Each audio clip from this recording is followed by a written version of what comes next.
All right. Welcome, everybody, to a brand new season, Season 3, Episode 1 of Mic'd Up, which is a transition from Michael and I challenged ourselves. Can we do an episode every Thursday for an entire year? And that took up 2 seasons with more talk. We did it every time we do it in front of a live audience because our goal is to eventually make it like radio where people can not just comment, but they could come up and ask guest questions because we have some of the best guests you could have in mortgage, and when we try, or even real estate eventually, and we try to get raw with it. But right now it is 2 p.m. on the East Coast. And we are at 11 a.m. out on the West Coast in sunny San Diego. This one's going to serve 2 purposes. One is we can obviously attack it from a mortgage perspective, Michael, but I do have to get one thing out of the way. We are going to sprinkle some entrepreneurial spirit and journey in here in a different way than most mortgage podcasts. This won't be the dynamic story of a branch growing up to become a top IMB and the entrepreneurial way of learning. This is more the world that I transitioned from being a loan officer, and I went out and introduced the mobile app to the mortgage industry. Whether I started it, put shovel in the dirt first, probably not. Rocket got that one. But we got it out to market, or we helped lenders get a mobile app. And I know how hard it is. And I know if you don't push it in the mortgage industry, it maybe would never have happened, like looking back on it now. And now we get to hear on the other side of the door, other side of the window. And I don't know how much you know about this, Michael, but you'll know by the end of it. But Eric and Brad did just that in real estate and before mortgage, because that's probably what happens. Things start a little bit earlier in mortgage than, real estate tech than mortgage. But Brad and Eric, if you guys want to, and my brother and I did it together. We got to spend time together. I got to talk to Brad about that, and just, you can't take those years away, failure or not.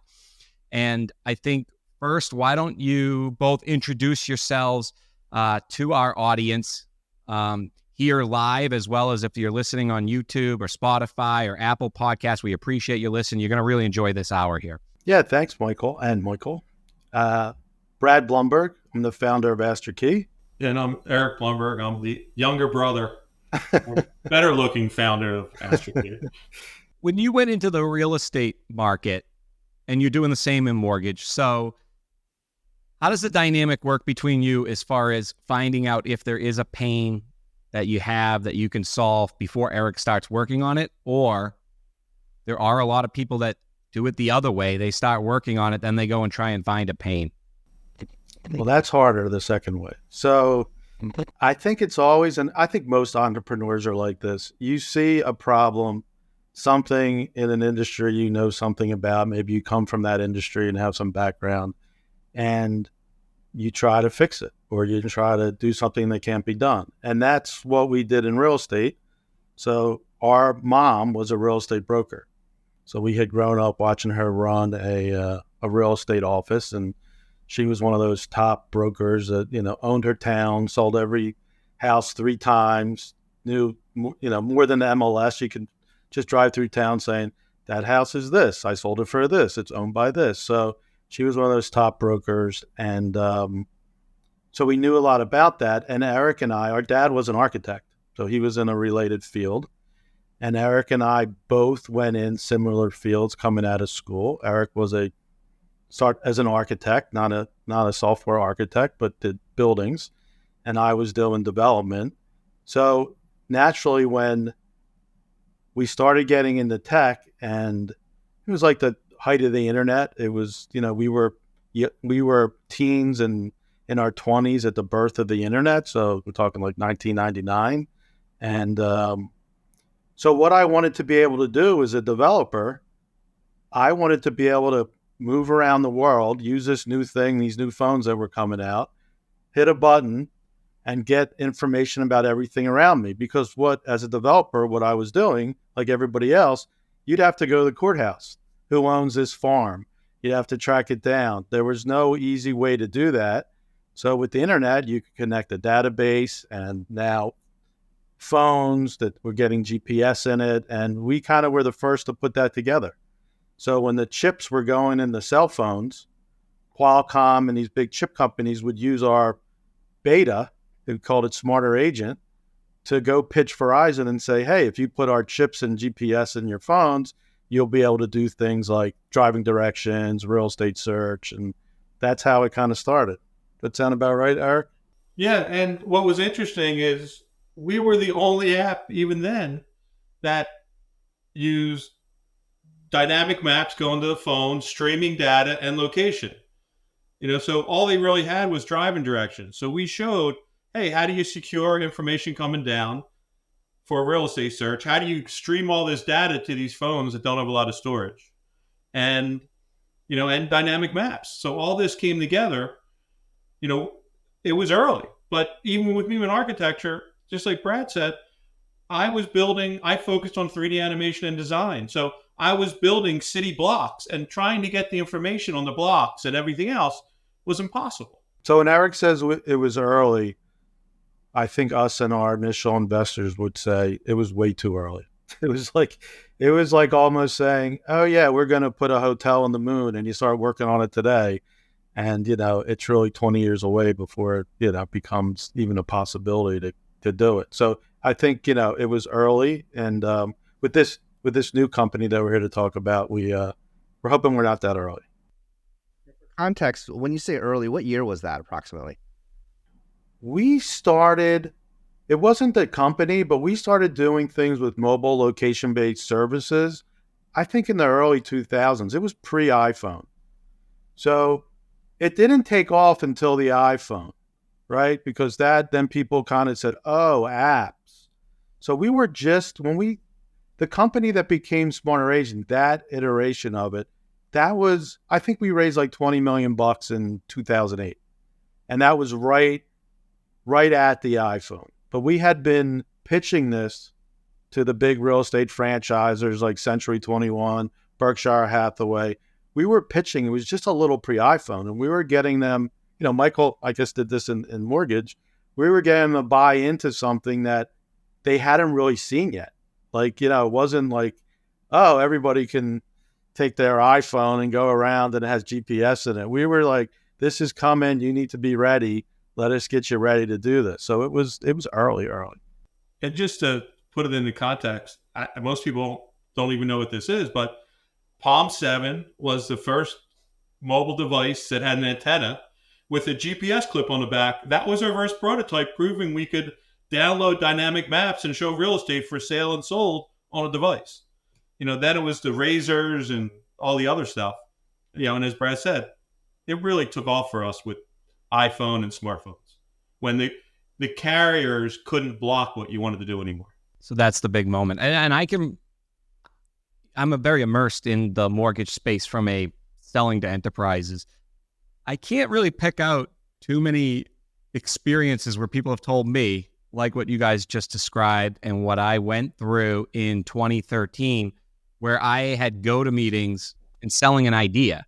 Like, that doesn't happen very often, where you don't have to go through the demo and you have to prove it to them.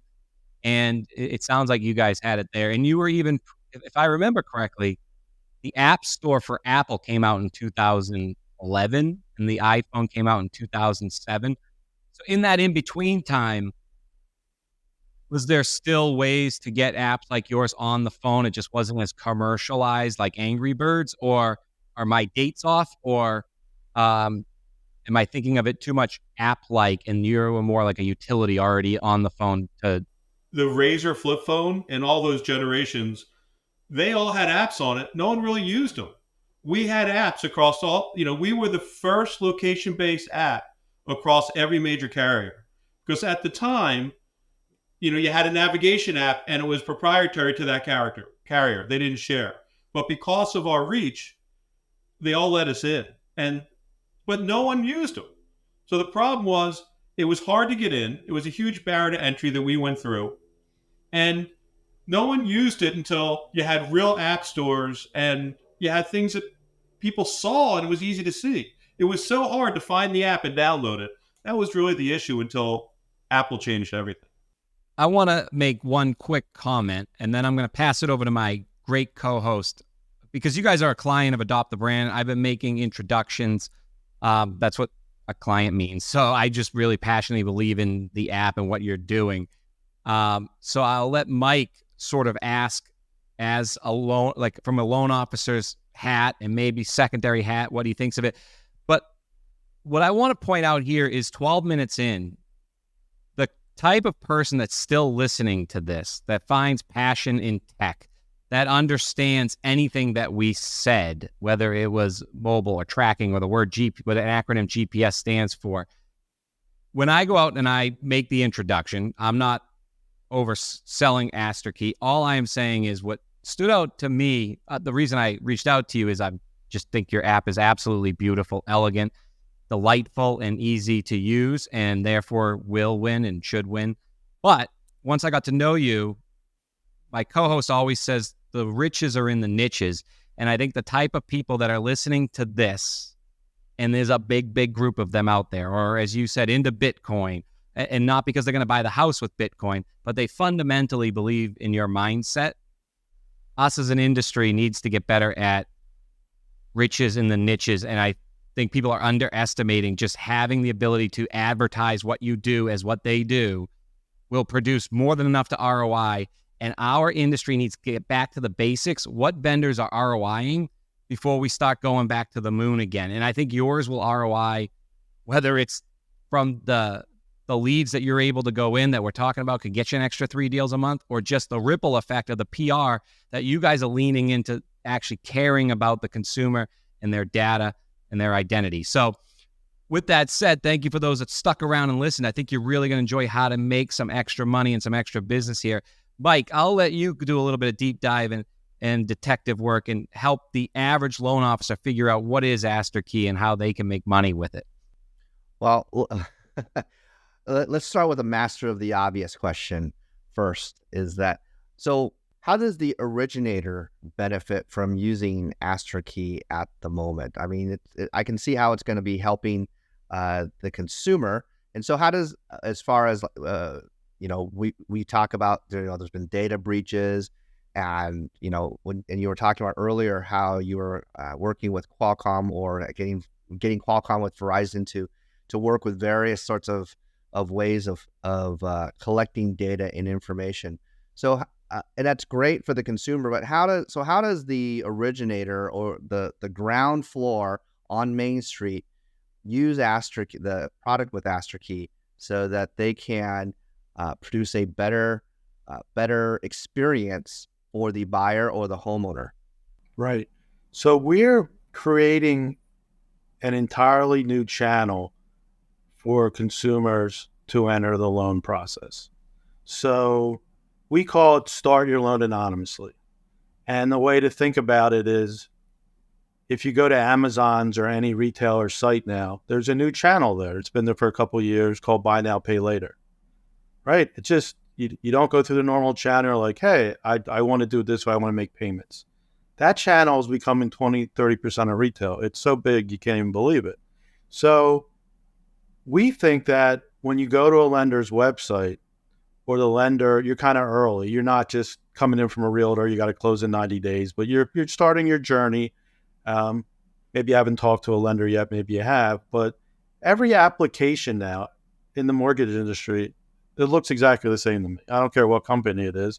What's your name? What's your social? Step 2, what are you looking for? Step 3, tell me how much money you have, your income, your credit score. So it's asking for a ton of information right off the bat. We want to see on those pages, or on the big drop-off pages. I usually drop off, page 3. It's just like, it's too much.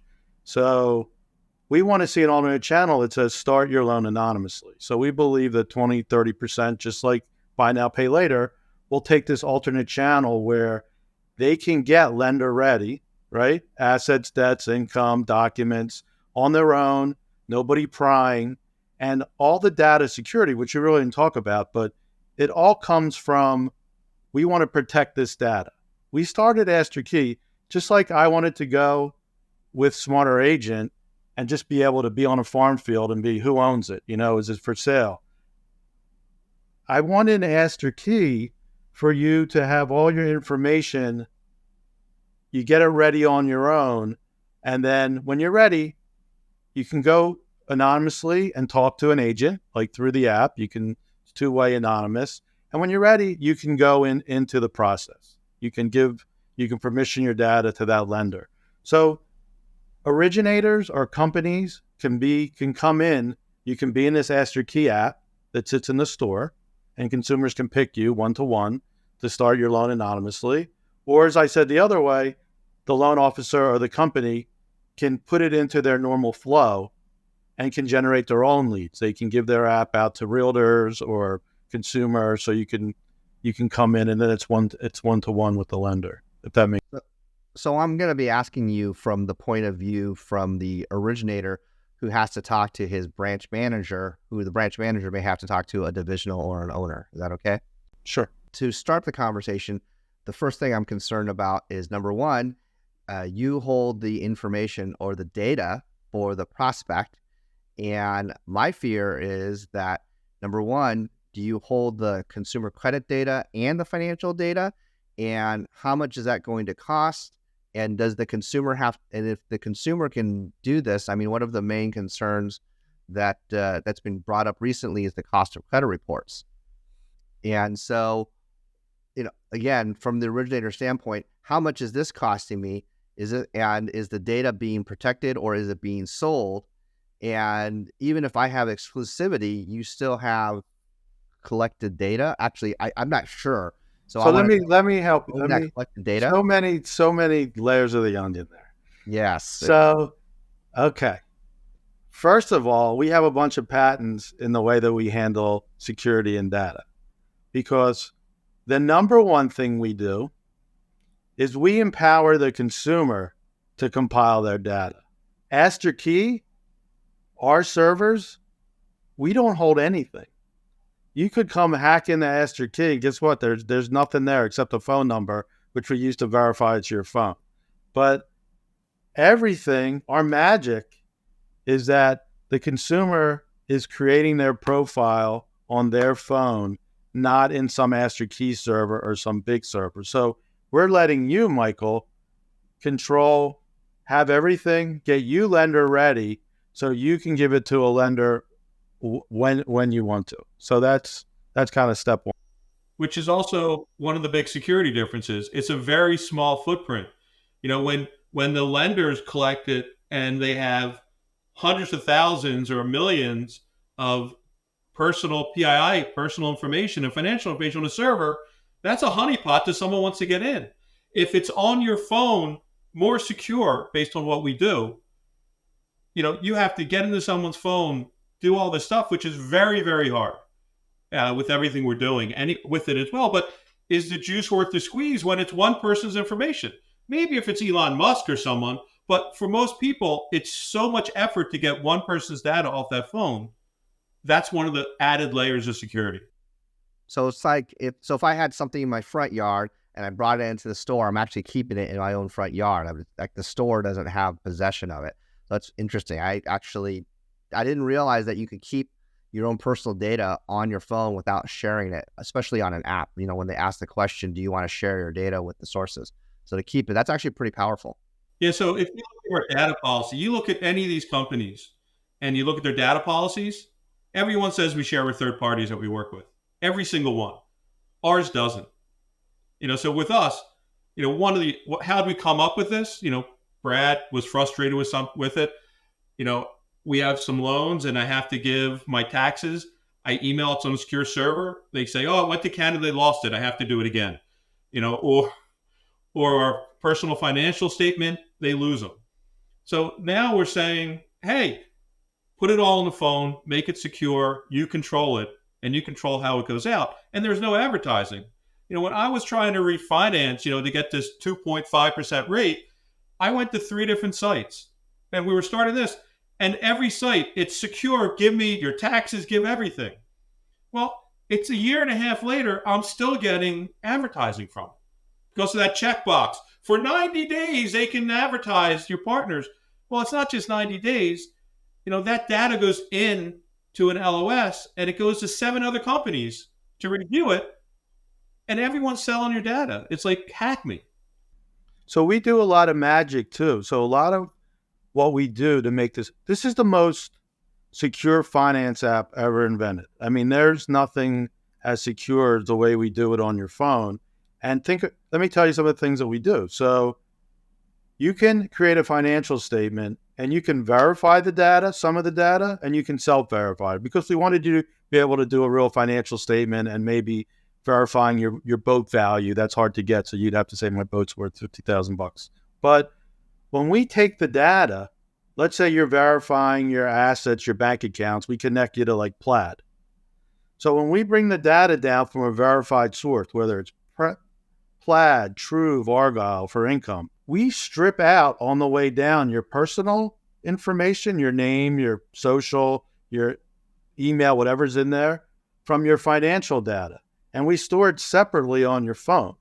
So one of the things, another layer is we don't put it back together till it's needed somewhere else. So you're storing this on your phone, encrypted in two separate spots. So the consumer is. So we're making it magic on your phone. And, when you raised a bunch of points, I'm a believer that, like a startup, this is a 10-year journey. So you can't do everything at once, right? We're focusing on the application first. Our next step is we're integrating with LOSs. We're a partner of ICE. So when we complete that process, lenders that are on ICE, 40% of all mortgages, will be able to drop the data from your phone into ICE, some of it anonymized. We can use an ID instead of a name. So we're working through the entire process. We're working through to investors over time, Fannie, Freddie, servicers. When you think about what AsterKey is doing, it's all about the data. We learned that from our first business. We talked for 8 minutes about we were the first mobile app. But you know why we were acquired? Because we handled 700 MLSs, all the data, all these gigantic franchisers and brokerages. We were running the MLS data for them. And they could put it in their phone, on the web, in their analytics. So this is about cleaning up the screwed up data process, the very fragmented data process in the mortgage industry. And once you clean up and secure the data, you can have a lot of innovation that we're not even thinking about, that we haven't thought about. So what we're trying to do is decentralize the data to the person's phone. It sets up all these big lenders for what's coming next, Web3, Web5, whatever's next. But we're starting to decentralize it now and clean up the data. And once you clean up the data, that's a little bit of magic. So there's a couple things going on here. I think it's very parallel to what I've seen in e-notes and e-closing, but with a caveat here, meaning it was sold in the early on stage, not even close to what it is today, right? You just had to believe that it was going to be a better experience to be able to not sign 118 pages. All the investors haven't. Even now, there are investors, I believe, like AmeriHome, and I shouldn't misquote, but and others that don't actually take the full e-note yet. But they will. We saw it with account check-in form free. They will. In the meantime, companies are still signing up because they do, or they hear that that's a better customer experience and that will get you business. The caveat of where I see AsterKey bringing you business. So we'll ask Brad and Eric, how can it bring you business? But here's where I've seen it now talking. Step one is Brad's a master in PR, but I believe your first step is PR around your commitment to this. And that could be you don't need to be in the USA Today. Do it locally. Get yourself in a local article. I'm kind of taking a couple of your ideas here, Brad. But get yourself in a local article. Get yourself known with this, right? Maybe on a local show. This is something the media will get around. Step two is anytime you have fallout or anytime you have pre-approvals that are aging, anytime you have opportunity lost because you already took the app, you already did the hard work, or you got the relationship, they just don't want to move forward, you send them the article and say, look, why don't you at least prepare, or why don't you get your data here and we'll protect it when you're ready. And then step three, or the final step, is the app is so elegant looking. And I've been immersed in apps forever. And I think a lot of the industry in the mortgage side has run out of steam on apps. When you look at how clean this is and you send it, this is the representation of what you want. So now they feel you are one of these large companies like Rocket, and you can be a small branch that does a lot of business. You can show that you believe in protecting their account. You can relate to them because you just lost it. They abandoned it because they didn't want to give you something. It's a way to capture. I think I always look at it as we've been through such a hard time. Everybody needs a huge rainstorm. And are you going to go out with a thimble, or are you going to go out with a bucket and start catching the rain when it comes? And this is another way to have a bucket and not a thimble. So anybody that you don't have time when those rates drop, get them the AsterKey, get them the article. That's how I think you could make an extra 2 to 3 deals a month if you mix in the fact of finding out where, like go on Eventbrite and find out where these Bitcoin, where these really smart computer science degrees, people that actually know what happens with bad data. And look, you got to get outside the box. You got to get some market share now. These ideas, you're not busy enough where you can't go out here. And then when you get those extra deals or you own that market, I think it'll be significant in the upswing. So that's how I would do it as a listener out there. Brad, Eric, or Mike, how would you guys use this to get some business?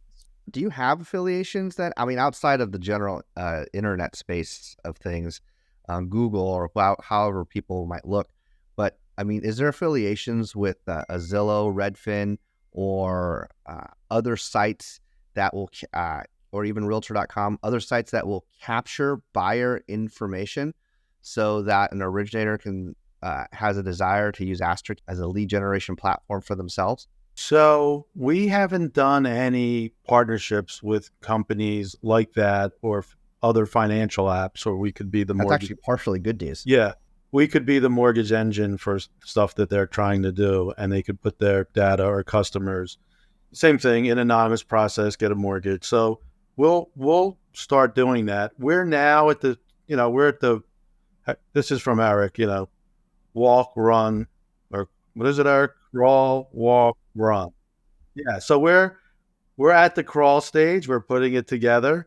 So most of our, besides the tech, like we spend a decent amount of money, and it's 95% tech building this app. Because if you think about it, it's kind of hard tech. Like we're not using servers. Whenever we want to do something fast, it's like, okay, our tech team will tell me, okay, Brad, we're not using any servers. It's not that easy.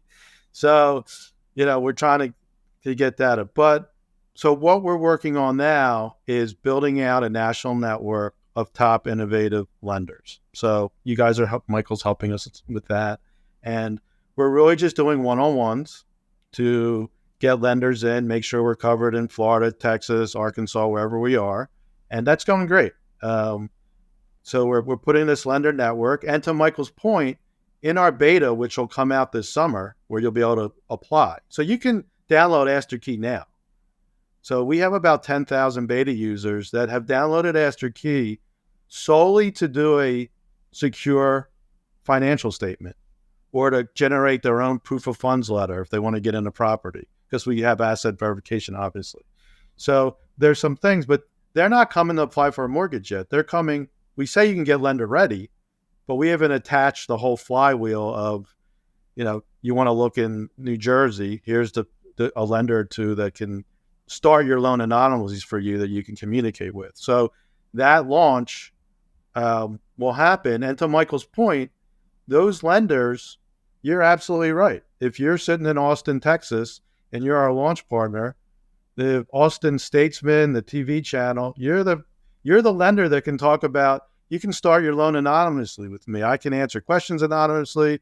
We can look at your financials anonymously. I can get you started. So that's going to have as big as bang as, hey, you can be the first one to have mobile in your market. And as Michael knows, that put us on the Today Show. Like we were everywhere because this is new tech. So we're working with new tech, a new channel for lenders, and hopefully it works pretty good. I think we're not having a lot of resistance at the moment. I was going to say, and if you're not a Mavericks fan and not in Austin, and you're up in Boston with the world champion Boston Celtics, then you can have that area of Boston and that tech savvy crowd there in Cambridge. And so that's what Brad's doing. He's trying to allow, this is the proper way you launch. The old Mike would have taken notes on this, but they're so calculated. The crawl, walk, run approach is great. And I think if your zip code's not taken, the barrier to entry here is so great if you're willing to embrace that the riches are in the niches. I don't think you guys aren't looking for people just to get an area code to keep somebody else out, right? Because that can happen in this industry. No. So there's two ways. So a really powerful way, and we learned this from real estate, we want whether it's the LO, as Michael said, or the firm, we give them tools to promote this and get this out there in their normal flow. So the one thing if you talk to a lot of Web3 or companies that are trying to do things, far out there with decentralization, they're always trying to blow everything up. Like, this is going to be the new way and everybody else is a dinosaur. We've kind of looked at it like, okay, we can work within the flow of the mortgage industry, and we're just going to bring the winners along this new flow of data and security and data privacy. And we always say, there's a pretty big company that markets the same way, and it's called Apple. So when you use Apple, when Apple came out with AI, half their launch was about, hey, this is the privacy and secure AI. This is not the Wild West where, there's all these harmful things. We're going to try to make this a consumer product AI. And that's what I see missing in lending. Like, to me, pretty much every lender looks the same. I mean, Rocket has a brand when they were doing heavy marketing, but, every lender relies on, it's very local, making relationships in their community. It's not like a consumer brand like an Apple, which is touting tech, but fun tech. We protect you. We protect your privacy tech. So I'd like to see lenders start going out, trying to be the safest lender in the country, the safest lender in the market. And not just say it. Like, you can call yourself, Safe Bank and Trust, but doesn't mean you're doing anything for safety. But I'd like to see really lenders get behind really protecting consumer data and really thinking about it. Because if you go to any of these conferences now, and Eric's been on a couple panels for cybersecurity, I mean, everybody's been hacked. There's no way to keep them out of your systems. So if you want to, they're going to get in, right? Everybody's been hacked in the mortgage industry, almost everyone, all the big guys. That's because you can't keep them out. There's too many holes. But Eric's invented some ways, if you look at some of his videos, that protects it when they're in. Like, Eric's encrypting every field. He's not encrypting the database like everybody does. Every field in AsterKey. But like when Facebook got hacked years ago, they got into the database and they had everything because all the fields weren't encrypted. We're encrypting all the fields. So on your phone, there's multiple databases. And if you get into a database, which you got to get through 250, all this other stuff, but all the fields are encrypted, and all the fields are encrypted with different keys. So you may get one field, and it's all about slowing that down so we can identify when someone's into something and we can get them out, because you're always going to get in. And then the industry is running on these rusted rails, and a lot of them are public. Gorillas are huge. Are they really going to invest in thinking, how do I protect first, when their bottom line and their profit per share goes down? No. So they buy insurance and they put these, I say, force fields, or it's like a flu shot. So you get a flu shot every year. If you get it, it's for the most popular strain, right? But you can still get the flu.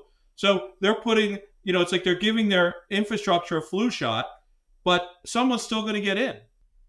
So if I'm an originator, am I purchasing a better way to produce 1003s to upload into my loan origination system? Am I purchasing a lead generation system, or a different way to communicate with my CRM, customer retention management system? I mean, what am I purchasing as an originator? So that it could be a combination of the three too as well. But what am I purchasing so that I know how to generate more business or increase the flexibility and streamlined way of collecting data for my business? Right. So the originator, you're not thinking about the tech, right? I want tech just to work. I'm not thinking about much of that at all. I mean, if you're the CIO of a company, yes, you're thinking about it. But so what we're selling are consumers, different niches of consumers that this is really, really important to, protecting their data, empowerment. So we say there are almost 100 million people that manage their own money on Schwab, Fidelity, Vanguard. They're empowered. They don't need a stockbroker, almost like they don't need a mortgage broker. If they could do it themselves, they would do it themselves. So, because they like managing their money. They want the tools to be able to manage, their assets and their money. Those type of people are people that are going to use AsterKey. They're going to be, hey, does this bank have, Intel Inside, AsterKey? Are they using it? So they're going to be attracted, and they'll find it through AsterKey or their lender, that they can start doing some of this stuff and be more empowered in the process. So I think what you're getting people like software, you're getting people that have already been hacked and are looking for better solutions. You're getting the ability to reach an audience that you haven't thought of. You've thought of first-time homebuyers, you've thought of credit challenge, baby boomers. You haven't thought that within those gigantic swaths, there are people that want to manage their data, manage their money, that don't want to get hacked, want to be more secure, love blockchain, like new tech, wait in line at Apple stores. Like that's what you're going to try to attract, or that when they see that they can start their loan anonymously from your site or your marketing, that's what you're getting. The tech, yeah. If you ask me where we're going to be in 5 years, 10 years, we've changed how the data is going to flow through lending. We're going to work through every piece of it. So, so you'll be able to do an ICE mortgage. If you're one of those lenders, you'll be able to keep the person anonymously longer. When it goes, maybe Fannie and Freddie will let you do an anonymous pre-qual or anonymous pre-approval. A lot of the data is the same. If Argyle or Truve are approved for income in Fannie Mae, if it's been verified at AsterKey, it should be able to go all the way through. And so I think the magic is in the tech, but it's I think we're one of the few companies that are trying to marry the CMO with the CIO and kind of use that to get customers. Is the consumer ultimately Ubering or DoorDashing their own information to a lender then? Never thought of it like that, but it's a similar model. Yeah. And I think what's interesting in that is that it's a more qualified lead. So, they're verifying with Plaid 2 income sources. I mean, two asset sources. They're doing full identity verification. Their identity verification information is cross-checked against their Plaid addresses and names so it matches. So they're going through hoops before they can send this down to the lender. So the lender receives this information. So they know this person it's not just they clicked on a thing online. They've actually started doing all this information. So what Eric's saying, we won't pass a lead. There's a minimum amount of information you have to, when you apply for a loan, you just can't fill out from AsterKey, joeblow@gmail.com, right? We're verifying this is you. You either got to show ID or you've used 2/3 of Americans use Plaid products, Venmo. So if you've been in the system, already showed your ID, you don't do it again. But we know that it's you, it's Michael. Then we're saying, hey, verify 2 accounts. We're not a lender, so we're not saying we care if it has $50 or $1 million. We're just saying we want to know that you're real and have some financial something. So we're making you do a couple things before we pass it to the lender. Is the consumer putting in their social security number or birth date? No. So it doesn't even become a HMDA violation or Home Mortgage Disclosure Act violation because they're not, so they don't have to worry about some kind of disclosure going out there. Not yet. Like we do that, yeah. Once it goes in LOS, like I know from ICE, you can send certain things, but yeah, no, it's anonymous. We don't even know who it is. Like It's up to the consumer to send their personal data to the lender when they want to. Now that we graduated pushing AsterKey, and the reason people should be signing up, and we'll put some details in the notes on how you can get involved or how you can claim your zip code, and you have to show you really mean it or want it. I have some, just get a little bit higher level, I guess, rather than granular, because to me it's pretty obvious. I don't see why. I'll give you actually one more push here at the end, and then I got my question. I was speaking with a CMO of a rapidly growing company, up to 280 loan officers. I'll say his name. I actually, at the end of the call, he's going to, after this call, I'll set up the meeting, because that's what I do, but Ratty wants to hear about it. But he started off with this SaaS model, which we've come from that space. You know, we know that works really well in selling, and nobody in mortgage does the SaaS model with people that call, this CS, you know, customer experience, customer success people. And it's a methodology that's worked unbelievable, yet no one in mortgage has really done it. It's kind of the saying, the people that got us here aren't going to be the people that got us out, especially the loan officers that went through COVID. Like myself, we became attached to LinkedIn, social media, email, anyway, not to get on the phone. And now, because of the abundancy too.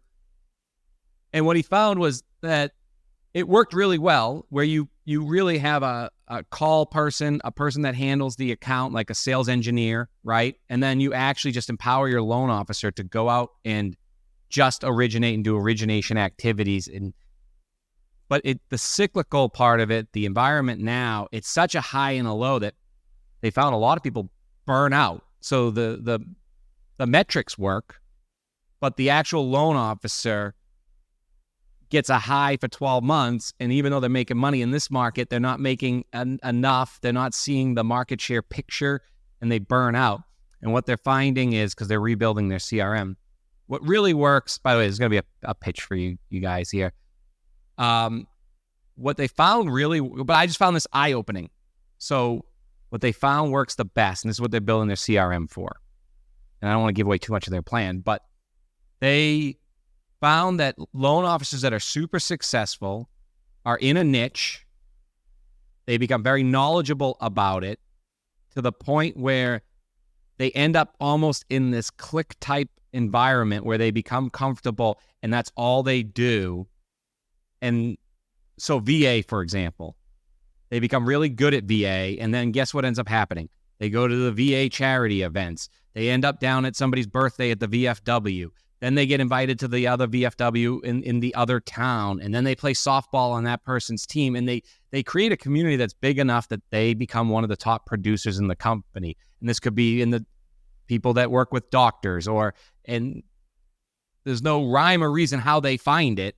They kind of just osmosis into something that works. They stick with it. I think, and I've always been a visionary of this, and many of the things I bring to the market end up being right, like the mobile app. Just because the competitor sold for $1 billion and everybody's on it doesn't mean fundamentally it's about that co-brand. I can't see how this isn't right. And it's so obvious to me, where this is just MikedUp Show giving loan officers free, absolutely free ability to not have to guess what you're good at. And you can actually just take this niche and plant it, water it, grow it. The grass is not greener on the other side. Just water your own grass. It's very rare you get a gift. It's almost like coming up with an invention. I always wanted to come up with an invention. And so I'd think of one in the shower, like, what can I be rich on? It's so hard to actually come up with it. And then the app was kind of an accident. If you ever heard my background story, it never wasn't what I intended. Kind of like, it's so hard to find the niche. I'm sure that VA person, outside of being a veteran though, but like there's other veterans that are loan officers, they just had a couple deals go right and ended up in that community. It's hard to force yourself or find one. It's very rare something comes on your plate. And to me, I haven't seen, it's one of those I haven't seen an AsterKey type branding opportunity in 5 years. So, and I'm just making up a number. I can't actually name the last one. I'll have to think of it. So I hope our listeners can take away, if you don't want to do it, you should find the loan officer you want to mentor and work with them with AsterKey and help them be successful in this market of people that 100 million people that trade themselves are probably willing. And my second part was high level, what I wanted to talk about. I thought your Uber point, Mike, in the 5 minutes I've had a chance to think about it, it could be more spot on, because here's the analogy too. And I don't mean to hog the mic here, but it is our show, right? So you can have a great relationship. Like, I know the owner of Vesuvius, super nice to me. I give him extra business because he'll throw me a meatball or a slice, just ask me how my day is. He doesn't even throw me much free stuff, but he asks me how I'm doing, how's things going. But I've actually become comfortable enough with Toast, which they use for delivery, to order my pizza through Toast, which would be like through AsterKey. So I'm not getting rid of him, his customer service, the loan officer, still who I want to work with, except it's easier than calling that place and dealing with whether they're in a good mood or a bad mood, or it's kind of easier for me now to just go through Toast. So Toast is the delivery of me letting them know I want a pizza. Just like I thought your analogy is great, Mike. It's letting the lender know that you want to apply without giving all your information. I can now see it. I think there's going to be a lot of people going through AsterKey, but still using you as a loan officer. So you might as well, in the early stages, get some extra 3 deals a month out of it. Can I ask a tough question here? Is that okay? Who are you making upset in the mobile app industry to say, oh my gosh, I can't believe these guys are doing this? Kind of like how Uber made taxi drivers upset. Who are you making upset in the mobile app industry today in mortgage so that it's no longer a comparison on why someone should be able to use AsterKey. It's, hey, you know what? This is what we've disrupted, and this is who we disrupted, and they're great, but this is what we're doing differently so the consumer has a better experience. I don't think we've gone out and done enough. We just started talking about it, so I haven't seen who is going to try to crush us yet. I don't know who that is. So if we figure that out, that'll be good. I do know that we're pushing on the data.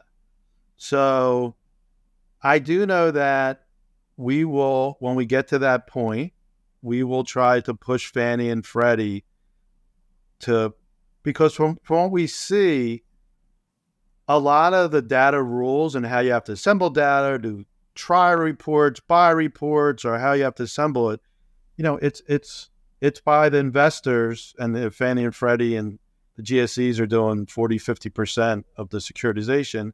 They're saying we need the data in this format. And I understand why they do that. So we will push a little harder on some of the innovation that needs to happen to make the data flow better all the way through. So, maybe people don't like to be pushed as hard and want to go at the pace they want to go. And, obviously a little fintech wants to move faster than, somebody bigger and established, as Eric said, wants to. So, there might be some pushback there. CMOs are better than CIOs. If we're going to a bigger company, the CIO is, if I talk to a CEO and he says, oh, talk to my CIO or tech guy, I know that's not going anywhere because that guy's overworked, has too much stuff going on. He doesn't want any new tech he has to deal with. So I think it's just internally for the industry. And like Eric's a CTO, but if you're a startup, Eric's your best friend. He loves hearing your idea, right? There's certain CIOs that are like that, and there's some that are just been doing it for 30 years and they don't want to change. So I think it's going to be more internal than external because we kind of invented the space. So it's our white space to do what we want with. But I think it's just a normal, change is hard. Who's going to change? I'm like, that's what Michael was saying. Some people don't want to change. I think it's going to be more of that.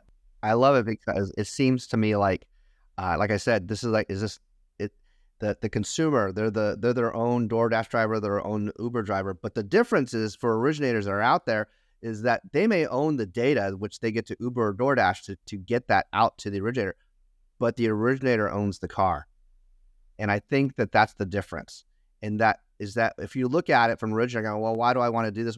Well, yeah, but you have now you have the potential accessibility to the client in a more secure environment to go and collect it, where the consumer is going to not only know it and feel it, and also the originator has the opportunity to bring this out there to the field with their realtor partners or collaborative partners, whether it's another referral source. It doesn't have to be a realtor, but there are many, many facilities out there where people can put in their personal information in order to feel better about having security out there. And this is the way for the originator now to have a better way to have some control over this information in a secure manner. And I think that's the key, that if the originator knows it and the consumer knows it, there's two layers of security and confidence that is layered here that the GSEs don't necessarily get just yet, nor does, and I want to tread lightly here, nor does ICE necessarily get it at the same time because of this level of security. And I think that when you get there, and it's more commonly known because you're still in this beta phase of 10,000 users, that really is that, this is where you're really the pan to the gold rush here. And I'm going to make a prediction and answer your question, what I think, Michael. But while I do, Eric, in the comment section on here, Boris had a comment that's very technical. He's a big fan of the show. Maybe you can comment on it. He's always talking in a way I can't even try and repeat the question for you, but it's up there in comments if you have access, and hopefully you do. If not, we can read it. Here's my prediction for you, just so I'm on camera. I predict all goes well. ICE purchases AsterKey because I think the biggest threat is MERS and Figure. Just to add another liquidation round, Mike Cargi said again, another step in the direction of having an alternative to MERS, which is technically a monopoly and a big delivery mechanism by ICE to get to their end game, which is to have their own exchange. And Figure is run on the blockchain, right? Where you would be able to, I don't want to get too technical because I'm over my own head, but that is a threat to MERS. And this seems like a great on-ramp to know the identification, but then put it up into a ledger where you don't necessarily know it. And if the only way to stop that train is to make sure you take it out before Figure, has a real legitimate shot at MERS. Because as we know, MERS controls everything right now as far as delivery. So I just wanted to be on video predicting that for years from now. Unless Accenture comes in and wants to get in too. We'll have to do that next show. You'll have to tell me how they're involved. That one, I'll admit when I don't know.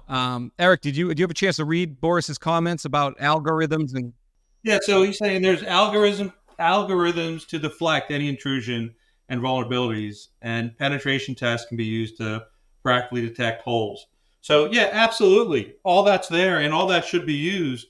But in the end, the hackers get smarter. They will get in. To me, it's table stakes. Everything Boris is saying, you have to do these things, but you can't assume they're not going to get in and not change how you're storing and securing the data when it's in. That's the point. It's like in Star Trek. I have my modulating force field. It's 100%. It's 50%. It's 20%. Put life support to the, someone always gets in, right? And what we're saying is, it's not table stakes. It's overkill. And there's no such thing as overkill. So now thinking about how you protect that data in your system, as well as for us, we're only one, right? We're saying it's on the phone, one user.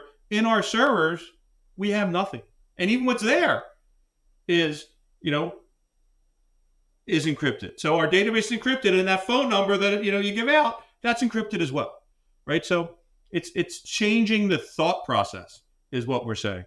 Did you like that one, Boris? I think the table stakes is right on. I mean, that's table stakes. This is a step above, and those that embrace it branding wise will win. Mike, any more questions do you guys want to send out any message here as we come up here, the final 3 minutes? I loved this show. I'm talked out on this show to otherwise I'd make it go for another 45 minutes the way I keep going. So any messages you guys want to relay to the audience or anything you want to capture here at the end of the show, or how they can find you outside of the comments, any way that or reason they should reach out before even putting their phone down right now if they're listening on the podcast? Yeah, I'm easy to find on LinkedIn or Brad at AsterKey.com. So, but no, we're loving talking to the lenders that we're talking to. I mean, this is a similar process to when we talk to the CEO of Kelleher or Berkshire or their innovation people or their CMOs. I mean, this is fun stuff in the beginning where we're introducing something and we're getting feedback. I mean, look, there's most of the next level stuff we build will come from feedback from our customers, right? Because they're, like you said, they're going to use it in ways that maybe we didn't think of. Like we have one beta lender, and he's preparing to go out to every realtor in his market because we have this thing called proof of funds. So we give every realtor a landing page where they can give out the app, and he's going to give that to all the realtors. And then when the realtors want a buyer to do a proof of funds letter to get them in, to let them see the house, they want to know they have minimum assets or whatever they want to know. And that buyer does that. He's connected to the lender because it's the lender's app. So when they hit apply, only that lender comes up. So it's kind of, it's green fields. And some of these, lenders are thinking exactly what Michael said. I want to get out there. If I target realtors, I'm going to target realtors and tell them about my app. There'll be no one talking about it. Like, let's get out there and do it. So, I'm enjoying talking to and learning, from the lenders that we're talking to and the vendors, the other vendors. We've had a lot of conversations, like Michael had said, with people in the space, other vendors that are doing similar things. And for a lot of these vendors, some of them have apps. We think we can protect the data through their apps. So if you have a first-time homebuyer app, we think there's a future partnership where, the data will flow on our rails through whatever app you do, a credit challenged app, a first-time homebuyer app. So we're about the data. I found that out too. Like everybody's so obsessed with the word app or what an app is that they hurt themselves. Like you just said, you can work in other people's apps, but as soon as they hear apps, they have to compare it to another app. There's nothing like it on the planet in mortgage, where it's just so territorial for no reason. They're worried about this app going out to these 10,000 borrowers that haven't even downloaded that app yet. It's like just any engagement is great engagement. Any branding is great branding. Obviously, there's some caveats to that, but I think everybody that's watched the show knows what I mean. Want to thank you both for coming. We invite you to stick around for the mic drop. We would like all of our listeners, if you guys enjoyed it and you hung around to the end, we know you're loyal. Give us a like. Give us a subscribe. It keeps us going. It keeps us motivated, and it keeps others seeing the power of the MikedUp Show.